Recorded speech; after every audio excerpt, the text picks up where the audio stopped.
Nascido em 6 de maio de 1868, ou 18 de maio no calendário juliano, o futuro czar Nicolau II cresceu achando-se diminuído diante da força gigantesca do pai e da altura não só dele, mas do restante da família, incluindo irmãos, tios e primos.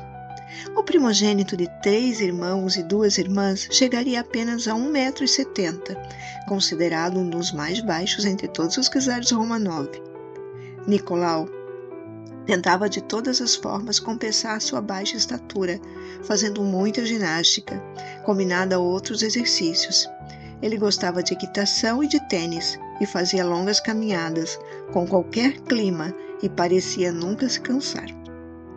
Em 2020, viralizou nas mídias sociais uma foto do czar já adulto, nadando nu num rio da Finlândia.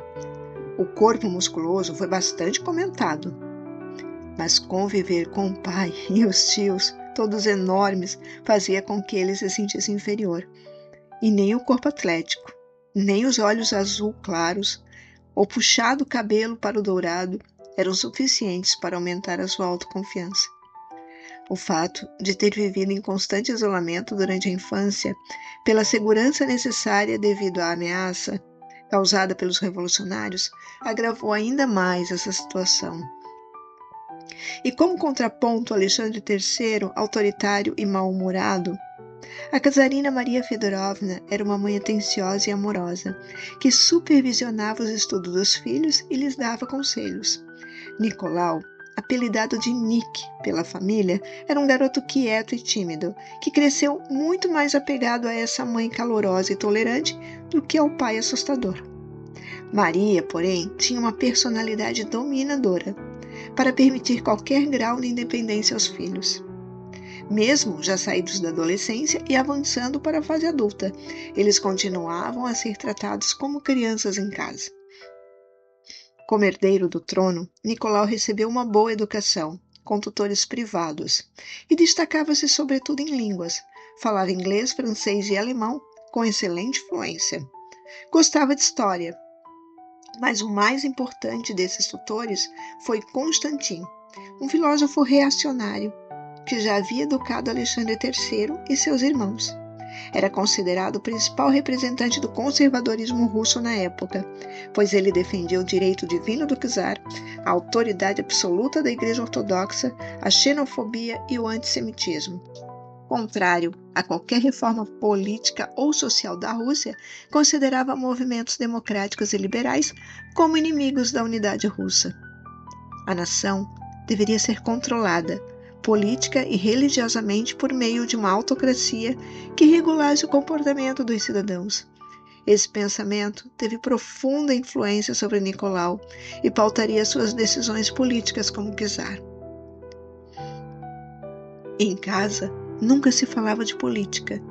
Mantido sempre afastado dos assuntos do Estado, Nicolau nunca teve a chance de sentir o peso do trabalho de chefiar o país que um dia viria a herdar. Isso refletiria no futuro, quando ele mostraria dificuldade em assuntos que a vida monárquica lhe exigiria, principalmente nas áreas econômicas e política. Sua educação seguiu o molde de todos os herdeiros e membros da realeza, da nobreza e da aristocracia. Aos 19 anos, ele entrou para o exército, onde chegou à patente de coronel. Mais tarde, embora pudesse ter facilmente assinado um decreto que o alçaria ao posto de general, ele preferiu se manter como coronel.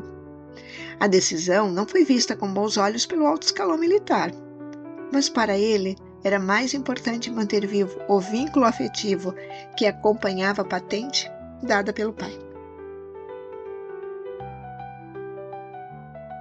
Nicolau apreciava a relativa liberdade da vida militar, que era bem menos restritiva que o seu papel de herdeiro na corte.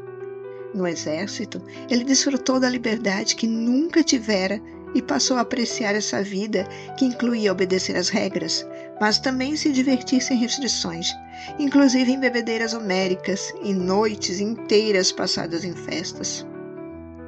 Esse período colaborou muito para a formação de sua personalidade e de seus hábitos, assim como lhe proporcionou também muitas das suas melhores amizades. Foi nessa época que ele conheceu Matilda, uma jovem bailarina de origem polonesa do Balé Imperial.